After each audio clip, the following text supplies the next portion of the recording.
Hello students, welcome back. Welcome to second lesson of standard 10 science.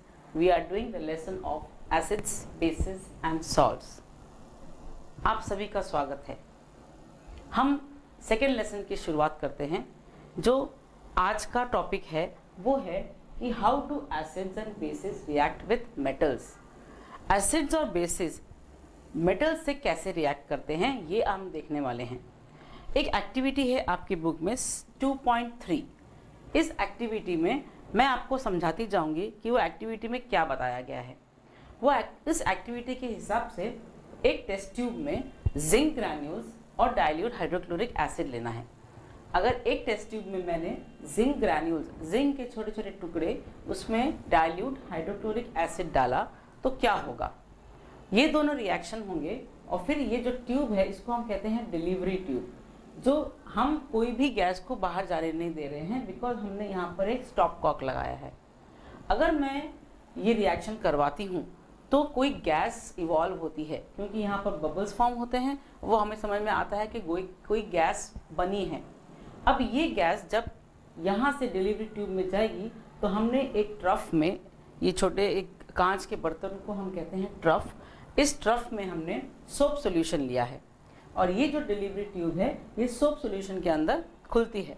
तो जो भी gas बनी है वो पूरी डिलीवरी ट्यूब से आके यहाँ पर बबल्स से हमको दिखती है। ये बबल्स क्या हैं? ये बबल्स हैं सोप सॉल्यूशन के बबल्स जिसके अंदर गैस भरी है और ये गैस होती है हाइड्रोजन गैस। आप देख सकते हैं मैंने एक रिएक्शन लिख के बताया है। जिंक, जो हमने जिंक ग्रैन्यूल्स लिया है, Zn plus HCl। HCl is hydrochloric acid, dilute hydrochloric acid लेना है।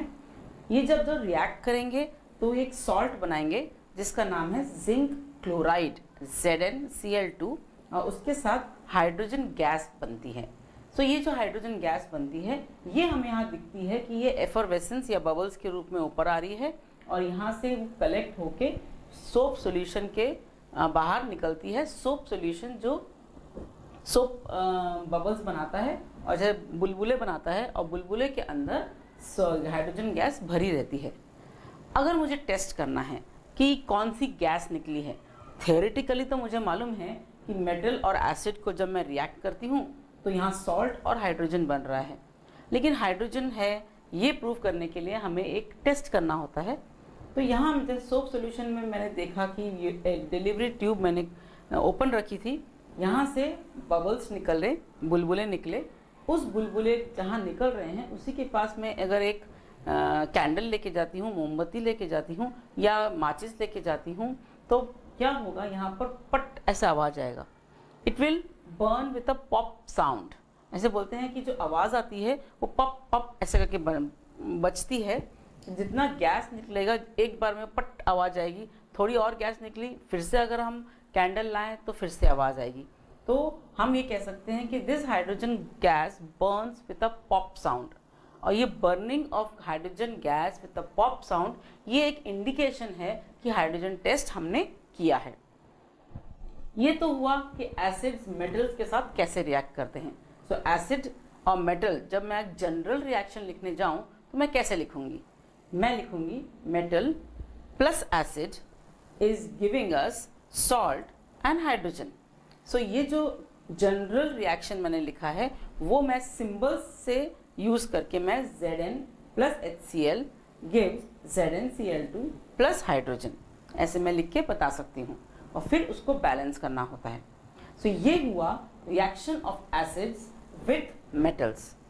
अब जो ये मेटल है it reacts with base also, पर ये सारे बेस के साथ रिएक्ट नहीं करता है, ये सिर्फ स्ट्रॉन्ग बेस के साथ रिएक्ट करता है। सो अगर हम कहें कि जिंक ग्रैन्यूल्स को मैं बेस के साथ रिएक्ट करवा रही हूँ तो हमें स्ट्रॉन्ग NaOH या स्ट्रॉन्ग KOH के साथ हमें रिजल्ट अच्छा मिलेगा। तो अगर हम NaOH that is sodium hydroxide, अगर हम सोडियम हाइड्रोक्साइड और जिंक को रिएक्ट करवाते हैं तो भी हमें सॉल्ट एंड हाइड्रोजन गैस ही मिलती है, लेकिन इसमें सॉल्ट जो बनती है उसका नाम है सोडियम जिंकेट, Na2ZnO2। तो इस फॉर्मूले को और इसका नाम, केमिकल नेम है सोडियम जिंकेट। तो इसमें भी आप देखेंगे metals react with base forming salt and hydrogen. So यहाँ पर ये एक ही चीज़ है कि यहाँ पर वीक एसिड से ये इतना रिएक्ट नहीं कर पाते हैं। अगर मैं आपको एक क्वेश्चन पूछूं कि मैंने यहाँ पर HCl गैस ली है which is quite strong acid, काफ़ी स्ट्रॉन्ग है, लेकिन अगर मैंने एसिटिक एसिड लिया या सिट्रिक एसिड लिया तो मैं क्या ये रिजल्ट पा पाऊंगी? एक्चुअली इतने वीक एसिड से हाइड्रोजन गैस निकलती तो बहुत कम है, लेकिन वो पॉप साउंड से प्रूव नहीं कर पाएंगे। इसलिए ये strong acids like hydrochloric acid, sulphuric acid, nitric acid, इनसे ये रिएक्शन बहुत अच्छे से दिखता है और यहाँ पर बहुत सारा हाइड्रोजन गैस निकलता है which can be tested by burning splinter और बर्निंग मैचस्टिक। बर्निंग मैचस्टिक में लाऊं या जली हुई मैचिस में पास में लाऊं तो क्या होगा, वो पॉप साउंड से रिलीज होगी या हाइड्रोजन गैस बर्न होगी पॉप साउंड से।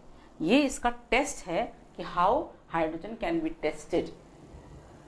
सो ये हुआ how acids and bases react with metals.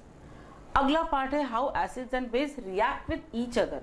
अगर हम एक दूसरे से रिएक्ट करवाएं तो वो कैसे रिएक्ट करेंगे, या मैं ये बोलूं how acids react with carbonates.